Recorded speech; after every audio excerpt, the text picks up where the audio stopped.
I'm Stéphanie Krus. I'm going to talk about inclusion and going beyond accessibility and digital capability. As you can see, I'm using slides. They've been shared. You also have a QR code on this slide to access them if you want. And they were shared on LinkedIn. So yeah, you should be able to get them. And if you prefer, you can follow on your own device if it works better for you. I'll speak for about 45 minutes and I'll take question at the end. So during this session, I'll start by explaining how we usually talk about inclusion, and I'll define the difference between terms like digital accessibility or assisted digital support, because sometimes there's some confusion here. And I'll introduce the concept of universal barriers, which is a different way to look at inclusion. And I will give some advice to be more inclusive while designing your service and delivering it. And at the end, I'll give some key takeaways, some extra resources to learn more after the session. And you have the slide. There's some links in the notes of the slide as well when I mention an article or a conference or a podcast, for example. So do have a look on your own time. So a bit about me. So my name is Stéphanie Krus. My pronouns are she, her. I'm French, in case you're all wondering about my accent. I've been living in Scotland for nearly 20 years now, and I'm a white woman in her 50s. I'm a service designer, and I always keep accessibility and inclusion in mind, but I'm not an expert because it's not what I do day in, day out. It's only just part of my role. And I don't have a specific training for this, but I've learned by doing and from others, and mostly online. So, what is inclusion? So I work in the public sector, and the service we design should comply with the service standard. There are 14 points to this standard. And on screen, I'm showing point 5, which is about making sure everyone can use the service. And this is usually what we mean by inclusion. The Scottish government has its own service standard, but point 5 is pretty much the same. So the standard looks broadly at two categories of users: disabled people and people who do not have access to internet or lack the skills or confidence to use it. So even outside of the public sector, this is often how we look at inclusion when we design a service or a website. We look in two parts: disabled people on one hand, and this is where digital accessibility comes in to include them. And on the other end, people who do not have the digital capability to use an online service, either because they do not have access to internet. And in that case, we can offer alternative channel, for example, instead of using the service online, or people who lack the skills or confidence to use internet. And in that case, we will look at providing assisted digital support. I'll go in a bit more detail for each of these situations, but quite often people don't fit nicely in one category. There is some overlap. And we could also be looking at the barriers to inclusion in a different way and go beyond that. But for now, I'll still bit more with the classic way to look at inclusion. So I'll start with accessibility. 1 in 5 people are disabled in the UK. A disability can affect your vision, your hearing, or your speech. It can be a physical disability or a cognitive disability. That means it affects your memory and how you process things, communicate, and things. It can also be a mix of more than one disability. And in fact, it's quite frequent that people have more than one disability, and that's not always visible to others. It's different for everyone. So there's many definitions of accessibility. I like this one on the slide. It's from a Gov.uk blog post from Alistair Dugging, who used to be the head of accessibility at that time. So it goes like this. Accessibility means that people can do what they need to do in a similar amount of time and effort as someone that does not have a disability. It means that people are empowered, they can be independent, and they will not be frustrated by something that's poorly designed or implemented. So disability is only one potential aspect of a person's identity. And as a result, accessibility is also only one aspect of inclusive design. It's a subgroup of inclusion. So now, digital capability. So sometimes people will need help to use your service online. This is known as assisted digital support. People might lack the skills to use internet or the confidence to use online services. And they might only need support for a part of it, for example, for uploading document. You can provide this support over the phone or in person, or you can allow for someone to use the service on their behalf. But sometimes people do not have access to internet. So in 2022, you still had 9% of households without internet in Scotland. This jumps to 20% for those living in social rented housing. And that's according to the Scottish Household Survey annual report for 2022, which is the most recent one at the moment. And I gave you the number for Scotland because that's most of us are here, I assume, as it's the Scottish Tech Army event. But I've also looked at the number for the UK. And numbers vary a lot depending on the source you look at. They don't always count the same thing. But this gives you an idea of the problem. So I've put a link for the Ofcom technology tracker from 2023, and they have an estimation about 7% of households in the UK who do not have internet. But it's not the first time I do this talk, and I've checked the most recent number I could find to update this slide, and I was surprised to see that these numbers have actually gone up compared to my previous numbers. So we can all hope that it's going to get better, but maybe not. And it could be related to cost of living, housing. I don't know, but they have gone up recently. So people who do have access could still have a slow internet, which means they might be okay to check their email or load simple website, but they might not be able to have a video call, for example. They could be data poor, or they could have only a mobile or rely on an old device. And some people live in an area where the network is very poor and unreliable as well. So it's important to keep all this in mind when you design services which people can access on an old mobile phone, for example, without too much data. And you need to have alternative to access your service. So you need to research with people in this situation to see if a phone call could be a good alternative for them, or if someone could apply on their behalf, or if a paper form could solve the problem. And also, most of the time, lack of resources is the reason why people don't have access, but there might be other reasons. For example, in case of cyber harassment, stalking, or domestic abuse, some people might choose not to use internet anymore for their own safety. So it's not always a lack of resource. So now that we've been looking at the classic way of talking about inclusion, we're going to go beyond accessibility and digital capability. So we're going to look at what makes a person identity, and it's made of different things. Some of them are unlikely to change, like your ethnicity, your culture, or your sexual orientation.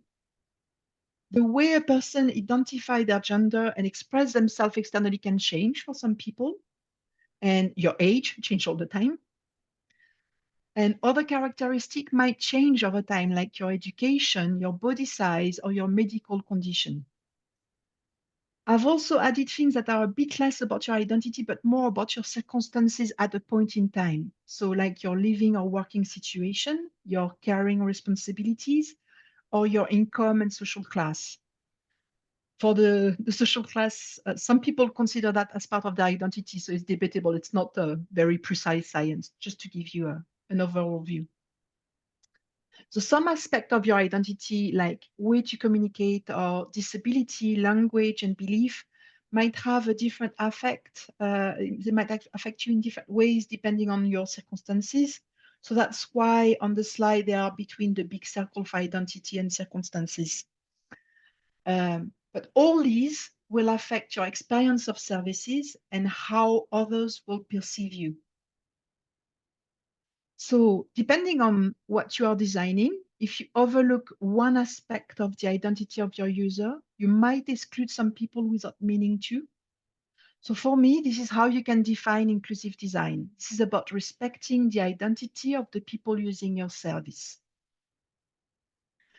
I'm going to give you some example of common inclusion issues, like asking for your gender or ethnicity in a way that doesn't allow you to identify yourself correctly, saying your name is not valid because it's too short or it has a special character in it or more.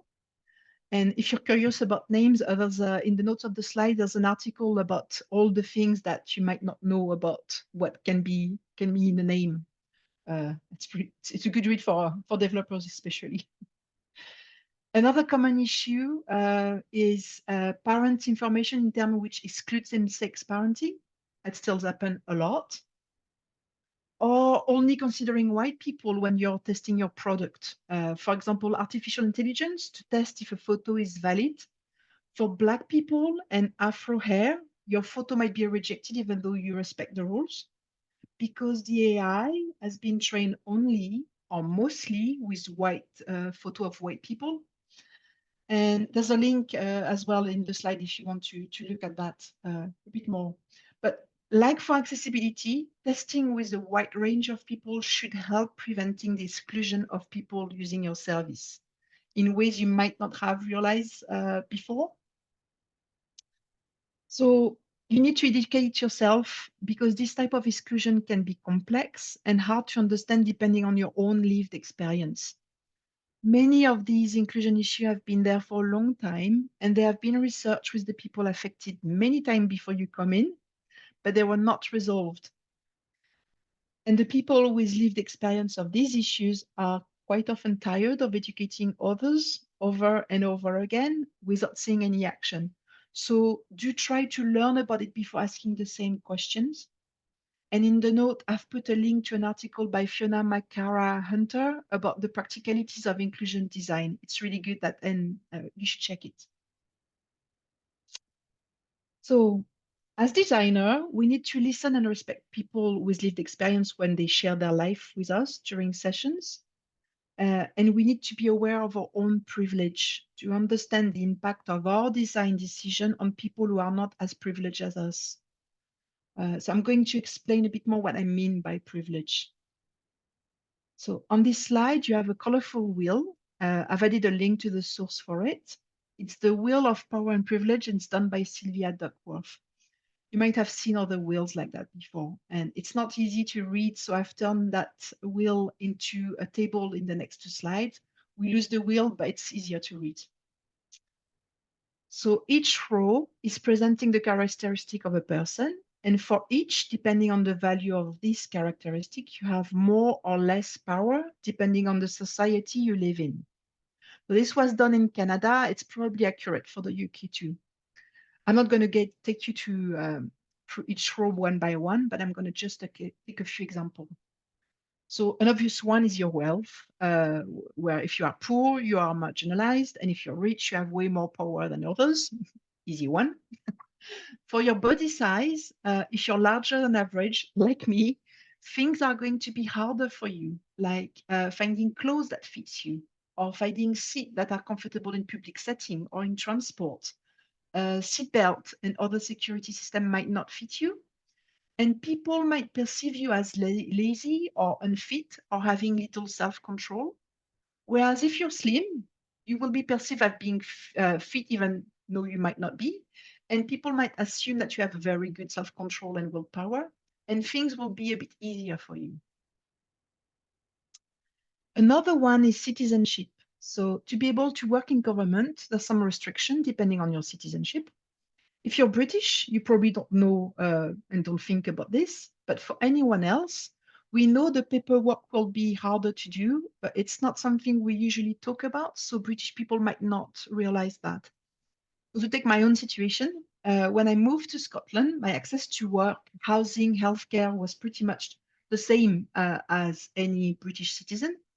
But with Brexit, it's now a bit harder for me despite having the EU settled status. I'm the same person, but now I have a bit less power in what I can do, and I often have extra administrative hurdle to get things done. And this often comes as a surprise to my colleagues.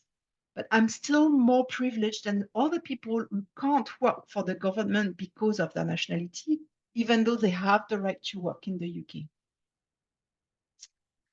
So at this point, I thought it might be a good idea to mention intersectionality. It's becoming a buzzword and it's not always well understood.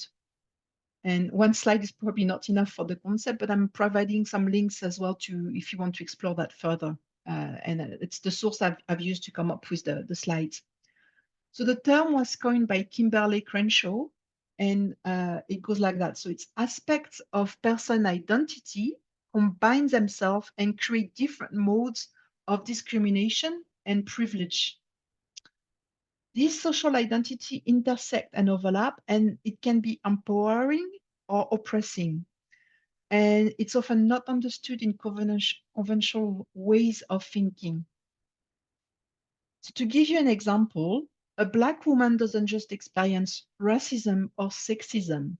She experienced the unique intersection of racism and sexism. So the racism she experiences isn't the same as a Black man would experience it. And the sexism she experiences isn't the same as a white woman would. I hope it makes a bit more sense now. Okay, so now that we've looked at the various aspects of an identity and level of privilege an individual or a group of people might have, I'd like to shift the focus to the barriers they face instead, because I think it's a better way to look at it. We tend to focus on set categories of people who are the problem, when in fact, it's the design that excludes, and it can happen to anyone. So people's need change over time, depending on the circumstances they are under. Some people working in the UK government looked at categorizing all the barriers people face, which could apply to anyone at any point in time. And they call them universal barriers. So on this slide, I've put the department where I know some have been using the universal barriers. There might be others. So we have HMRC, the CCDO, the Department for Education, NHS Digital, NHS Scotland in the Healthcare Improvement Service, the court and tribunal services, and the Home Office. So first, I'll define what a barrier is. So a barrier arises for anyone when a task exceeds their capacity. So now that I've said that, I'm going to clarify what I mean by capacity. So ability is what a person can do in general. They have the skills to do it. So a person might have skills 1, 2, 3, and 4. Capability is what a person can do in a specific context, depending on the time and space. So the person might now only have skills 1 and 3. And capacity is what a person can do, taking into account what's going on for them. So in that case, they might only have skill 3 left. So for example, I'm able to read something on my phone. I have this ability in general. It might be very sunny, or my battery might be running out, I might be on saving mode, and my screen could be less contrasted. But even in this context, I might still have the capability to read. But now, if I'm tired on top of things, or I have a lot on my mind, and then I might not have the capacity to focus and read. So it's not just about ability. You need to take the wider context of the person into account as well. So that's why I said barriers arise for all people when a task exceeds their capacity.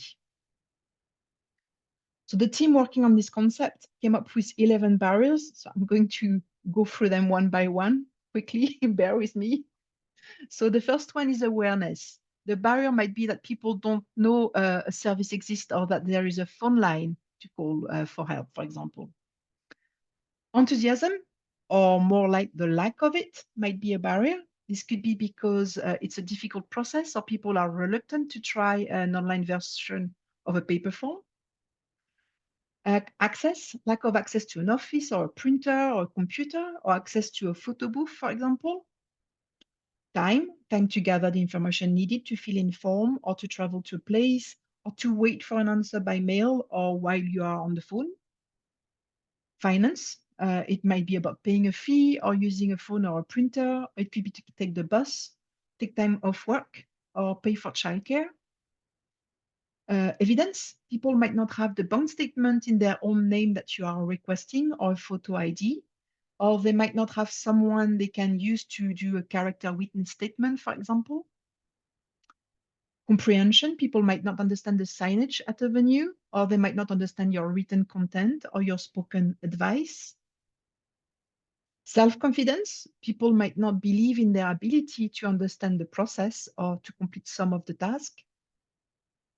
Interface and interaction skills, so people might not have the ability to talk face-to-face, or they might not have the computer skills you need, for example. Emotional state, people might not be feeling strong enough psychologically to speak to someone on the phone or face-to-face. And finally, trust. People might not be confident that the technology or the people involved in your service will be secure and reliable. So again, most of the time, these barriers don't occur in isolation. They overlap, intersect, and it's a bit messy, like the shape and words on this slide. I'm going to give you an example. It's when I applied for the EU still status, again. So when you think of someone experiencing barriers to use a service, you probably don't think about me, a person who is actually working in digital, creating service as her day job. So using the 11 universal barriers and looking at the time when I've applied for the EU still status, here are some of the barriers I've experienced. So the first one would be enthusiasm. I really didn't want to apply. And in fact, at the time when the service was launched, I was still hoping that it would not come to this. So I was in no rush to use this service. Access, initially it was only available on Android. So two of my children who were not living at home could not apply from their iPhone, and they were relying on accessing an Android device to apply. Evidence, to justify my eligibility, I had to provide document to evidence this, and they had to be in my own name, showing my address and the date they were covering. We were to cover 5 years, and we were only allowed for 10 documents. So we had to have some document we was covering a long time, like council tax or things like that. And for other documents at other points in the process, I wasn't sure if they had to be in English, like for birth certificate, for example. I didn't know if it had to be translated or not. So another barriers was emotional state, because succeeding or not was going to affect my ability to stay in the UK, but it was also going to affect my children's future. And well, I should add here as well that I'm using my own personal experience, but I realize that I'm still very privileged because even if I had to leave the country, there's other countries I could go to, and my life and my family would not be in danger. So other people could be in a much worse emotional stress than I was. And trust, the last one was trust. I had very little trust in the Home Office. And when they asked to mail my passport initially, which was not part of the process normally, I withdrew my application because the risk of my passport to be lost by the Home Office felt too high for me. And I also don't trust the French authorities to do it, redo one very quickly either. So all these barriers were there for me. For others, awareness might have been an issue if they didn't watch the news or didn't speak English, or thought that having British kids mean they didn't have to apply, for example. And recently in the news, there were a few cases of people who had physical documentation which they thought was still valid, and they didn't have to apply for the EU still status. So now they are at risk of deportation. So awareness is a big issue. Comprehension could have been an issue for as well for people who didn't speak English, and as well as the classic interface and interaction skills, lots of things like self-confidence. So there was lots of potential barriers for that scenario. So the universal barriers are a work in progress. We've seen that various departments across the UK are exploring and sharing their finding in civil service events, like the Service Week. But if you're not a civil servant, you might not know about it. Personally, I would make two changes to these barriers. So enthusiasm barrier, I think could be better named as motivation, because when you think of a service delivered by the public sector, I can't think of any I would be very enthusiastic to use, to be honest. And it's okay. It's not meant to be. It's meant to be simple, not something like you're going to be super happy to use. I think fear should be a barrier in itself. It could be covered by emotional state and trust barrier. But when you work with refugees or victims of domestic abuse, for example, there is a real fear that using some services might put you at risk. Poverty can also make you really stressed when applying for services. Some people fear that if they don't do it right, they will lose their benefits. So you could probably think of other things as well that are relevant to your own service and situation. You can use these barriers for inspiration and make it work for you. It's not set in stone. So now that I'm going to give you some advice to try to be a bit more inclusive while you're designing your service and delivering it. So I always say to start with accessibility because it's only one part of inclusive design, but it's really well documented. There's training available, and it's a really good place to start if you're new to inclusion. You need to think about it right from the start, not at the very end, because it will influence your decisions all along. 1 in 5 people are disabled in the UK. So ideally, you should have a similar proportion of disabled people taking part in your research. And also don't just look at blind people using screen readers because they are really important, but try to also involve people who are neurodivergent or have hearing or cognitive impairment and more. And don't forget your internal user as well, because they could have accessibility issues while delivering the service. So do think about them. And make sure everyone in your team understand how to avoid making things inaccessible without meaning to, because it's not just about colors and font choice or just the developer's job. Everyone has a role to play. So you need to look at your whole service and every channel. People could be excluded simply because they have no clue your service even exists. You might need to have some come for specific groups on the radio or via leaflet in your community centers, for example, or via another group of or actors who can relay this information for you. All comms are important as well. It can be an auto reply message or a letter you are sending at some point in the process, or face-to-face interaction in some part of your service. So you need to think about all this. And you need to make it easy for people to tell you when something is not right. Because if your feedback mechanism is only online and not accessible, you are going to miss on a lot of inclusion issues. So even if you've done a really good work, you're likely to overlook some issues. You can't plan for everything. So this feedback is really crucial to keep improving your service. So make sure people have a way to give it to you. Ideally, you should design with people who will be affected by your service and the people who deliver it. So you should go to them, meet people on their own term in a setting that's comfortable for them. Reach out to organization communities to understand the barriers and how to remove them. So for example, if your service is using a lot of numbers, plain numbers in association which could help you do better. And you could check the Accessible Number Project. It's done by Laura Parker, Rachel Malik, and Jane McFadden. They're content designer who came up with a new do and don't poster for designing for people with dyscalculia and low numeracy. And it's something that I didn't realize, I think, until 2 years ago. Low numeracy affects half the working age adult in the UK. So it's a lot. It's really important to take this into account. I don't think people understand how bad it is because it's still very taboo and people don't talk about it too much. And if you're curious as well, there's a podcast episode where you can hear Laura speaking about it. I've put a link in the slide. Yeah, so it's not easy. A lot of these barriers, which could prevent people from using your service, are also preventing them from taking part in your research. So for example, if they are time poor or have a low trust in your organization or are in an emotional state that prevent them from doing your research, they might not have no access for that. So I'm not saying it's easy. But if you're interested in that and want to do better, you can learn more about doing research inclusively. There's the Magnify conference about inclusive design and research. It's a good event. It's past now, but you can access recording of past events on their website.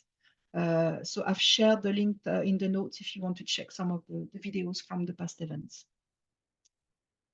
You should also use the universal barriers for inspiration and adapt them to create your own tool to try to think how to remove a barrier. So, for example, look at where people experience a barrier in your service. Where can you learn how to remove this? Is there an alternative you can use? What data can you find to support changing the policy and the processes around that? There's things like Card for Humanity from IDN, which helps you to think of scenarios which could exclude people, but you can also create your own tool because each service is different. You should challenge the things creating a barrier. So for example, do you need to know the gender of a person? If you don't, just don't ask. Do you need to request 3 years work for home address? Maybe you do, but if you do, try to find a way around because for people who have been in situation of homelessness, 3 years of address, they're not going to be able to give it to you. And it's going to re-traumatize them as well. So try to find a way around that for people in this situation. Another thing is like asking for a witness to sign a document. Some people socially are isolated or don't know people who could be doing that. So again, try to think of a way to not exclude them. And also when you request bank statement, everyone keeps asking for things like that. Not everyone has a bank statement in their own name. And now sometimes also they ask for paper ones where everything is online. So try to really think about these things because it might look simple, but it might really block someone. And I've added this quote from David Dylan Thomas, and it's from a postcard episode I've listened to. Every question you ask is another barrier. It's another gate you ask people to walk through to get to their destination. Does that gate really need to be there? That's really the spirit of it. And if you're interested in the podcast, again, you've got the link for the podcast if you want to learn more.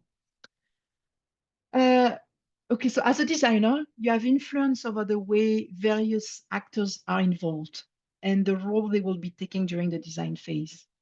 So you could do some power check exercise where as a team, you pause and reflect on the power structure in the problem space you're working in. It's not always visible if you don't look for it. So try to see if the impact of your design align with your values and intention as a person and as a team.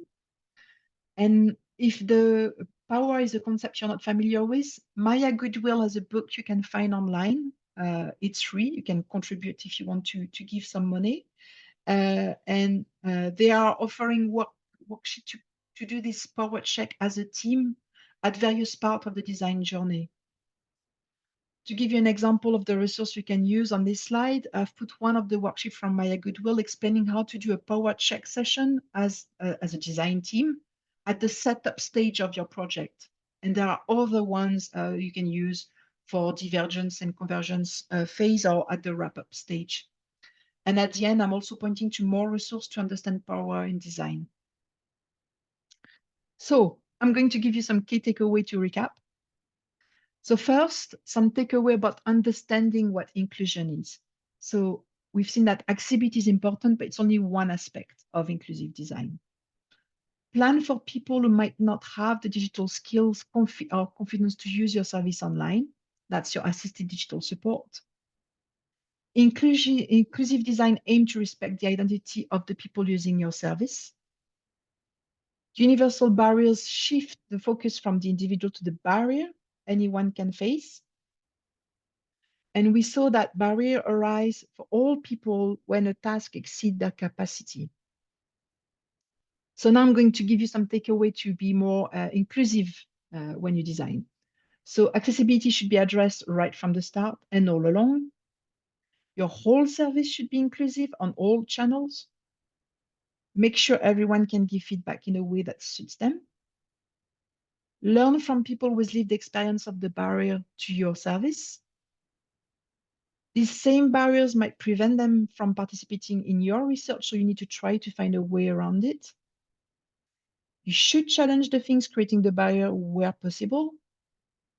And finally, create tools for you and your team to work on removing these barriers. So I'll finish with providing more resources on the things I've covered. So that's quite a few. You'll have a lot of reading. So some general resource about inclusion. So the first link, it's a beginner's guide to inclusive design by Trinamo Pervol. It's very good. It's short and very complete. There's also two links from IDN. Both are tools which can support your reflection while you're assessing how inclusive your service or your product is. And I've shared the slide so you can see all the links. And every time I've tried to put a mix of videos and things to read, not only things to read. A few resources about accessibility. So there's lots of videos from past conference of Accessibility Scotland. And they were back on Friday 8th, and the recording are available, so you can see the most recent conf as well. There's an event that runs every year, Inclusive Design 24. It's ID 24 for short. It's online, it's free. And you can have videos from all the previous years as well. The fourth link is very good. It's the accessibility manual from DWP. I really recommend checking it. It's a work in progress, but there's a lot already in there, especially expectation depending on your role in a design team. And the last two are very good and full of resources themselves. About digital inclusion, so I've put some data for you to understand the problem, and it includes the part of the Scottish Household Survey from 2022 addressing internet. The second link is about access to broadband that gives some data for the whole UK, and then a few blog posts from the UK government and NHS as well. That's a slide for resource about power. There's the worksheet I've mentioned, but there's a few other things as well you might want to check. And finally, if you're not too tired of me, I've put some of the blog posts I've written on inclusion and accessibility. And at the end, if you're curious as well, I've put 3 posts I had written at the time about applying for the EU still status. So if you're curious about that, you can learn a bit more. So that's it. Thank you very much for listening to me. I hope it was useful. And now if you have any question, we have some time left. So feel free to contact me as well. If you don't want to ask now, you can contact me or connect on LinkedIn. And you can also email me. So that's it. Brilliant. Thank you so much, Stephanie. That was awesome. Really, really great. I'll stop sharing so I can see people in the chat. Yeah, cool. I'll stop the recording now as well. So just in case anyone wants to ask a question off the record, well, off the record, you know what I mean.